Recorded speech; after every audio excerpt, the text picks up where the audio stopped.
All right, Sajay, for workout B, we are going to stick to the same format where the A group is going to be core focused. So we're really preemptively just destroying our core before we can go ahead and get into the metabolic part.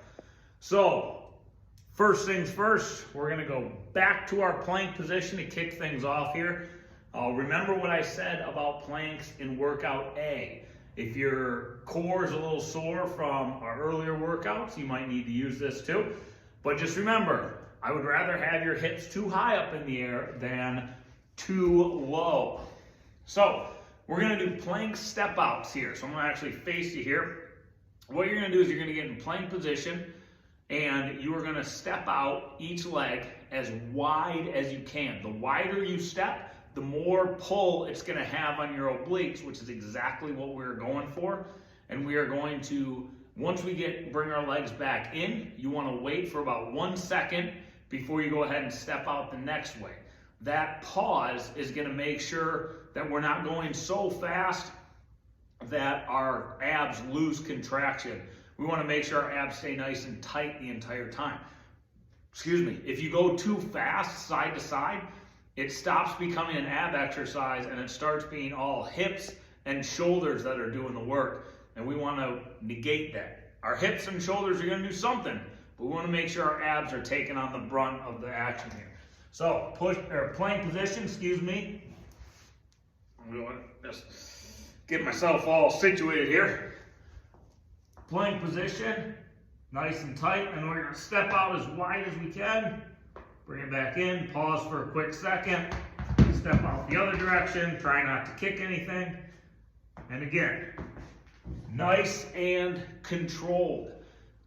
You got 15 of these, both sides. So remember what I said earlier.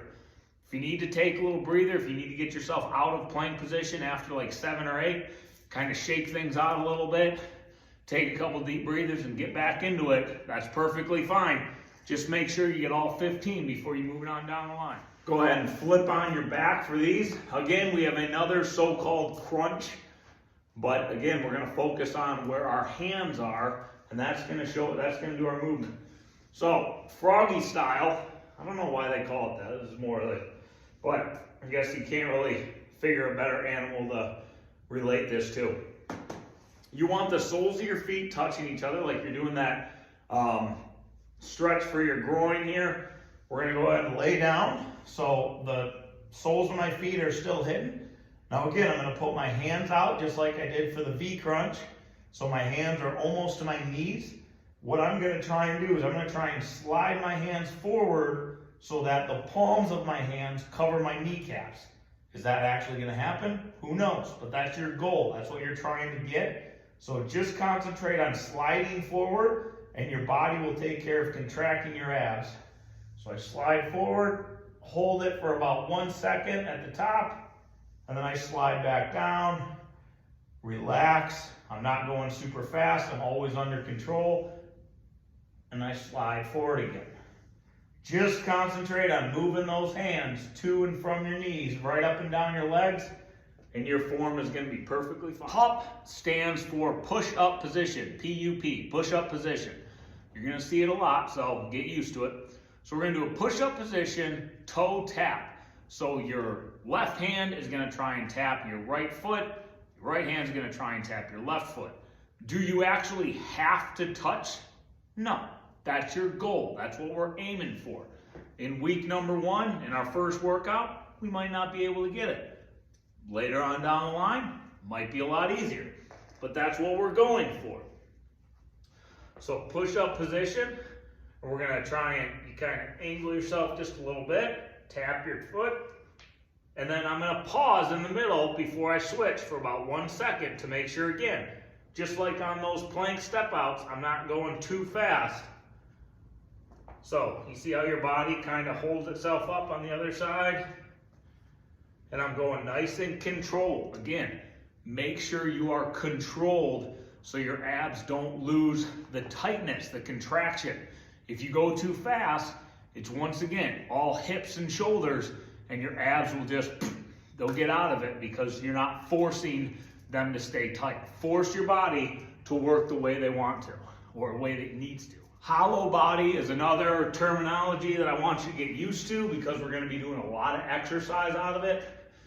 A hollow body is nothing more than you're going to pick up your feet and you're going to be resting on kind of like your tailbone almost. And our body is just in that hollow form. Nothing's really holding ourselves up except your abs are helping your body balance on its tailbone.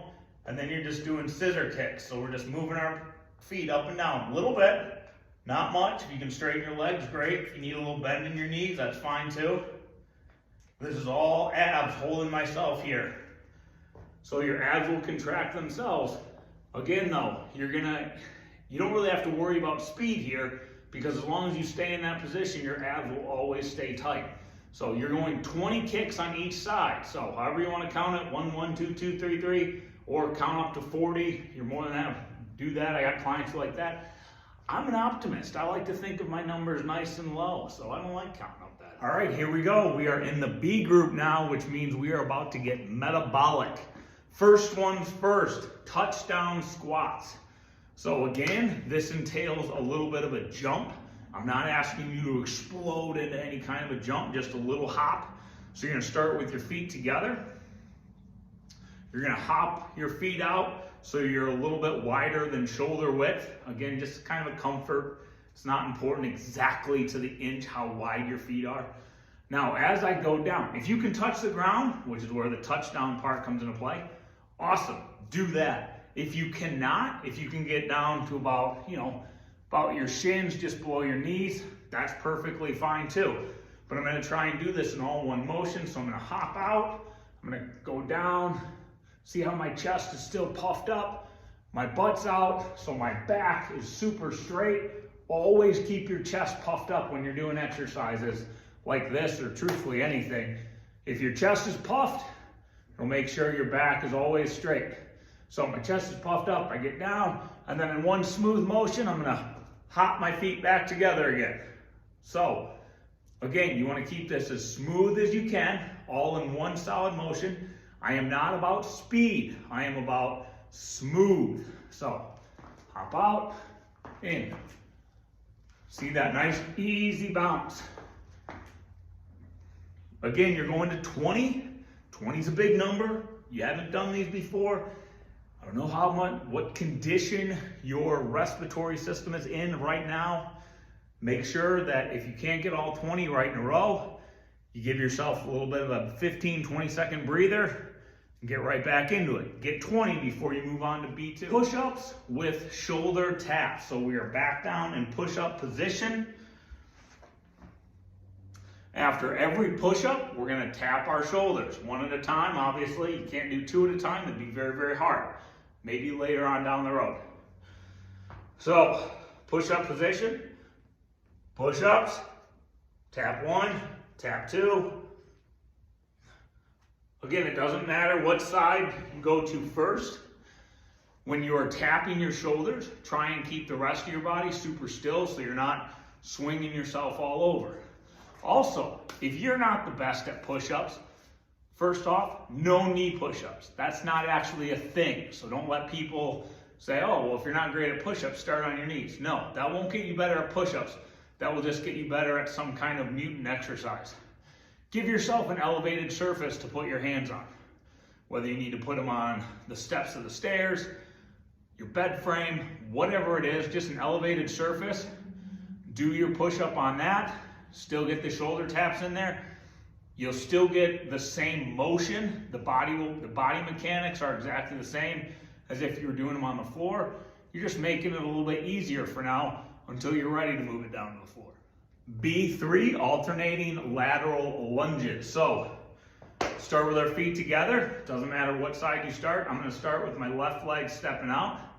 You're gonna start your left leg out, and I'm gonna get down. I'm gonna bend. I'm gonna stick my butt out, which will cause me to bend at this leg. I'm gonna try and keep this leg as straight as possible. See how I go up on my heel a little bit? If I stay down on my foot, I can only get this far. But if I go up on my heel a little bit, it allows me a little more flexibility. Then I'm gonna come back together, and now I'm gonna step out the other way. Step out the other way. Now I'm not bending at my knees when I go out in my lunge. I'm actually just sticking my butt out as far as I can. So butt out, coming on in, go to the other side. Once again, make sure the chest stays puffed up the entire time. That will make sure your back stays straight. So again, as I'm going out, sometimes I tell my clients to look up at the sky, because as the chin goes, the neck follows, and the chest will follow too. So it'll stay up, and you're down in a nice smooth lunge with your back nice and straight. I don't care how low you get. Obviously, I don't want you to fall backwards by trying to get too low, but get low enough for a comfort level. And then as we do these more often, you'll get even lower. Ski jumps. So this is done in push-up position as well. And I don't know if you've ever seen, kind of moguls or anything like that, where your knees are going side to side. But what we're gonna be doing is we're keeping our knees together, and we are gonna jump aiming at our elbows. So, push-up position. Now, my first jump is gonna be at my left elbow. Then I jump back to push-up position, nice and flat body. Then I'm at my right elbow, back to push-up position. Back and forth is 1, okay? So you're going 10 each side, 10 jumps each side. 1, 1, 2, 2, or up to 20, your call. I'm gonna leave it up to you how you like to count.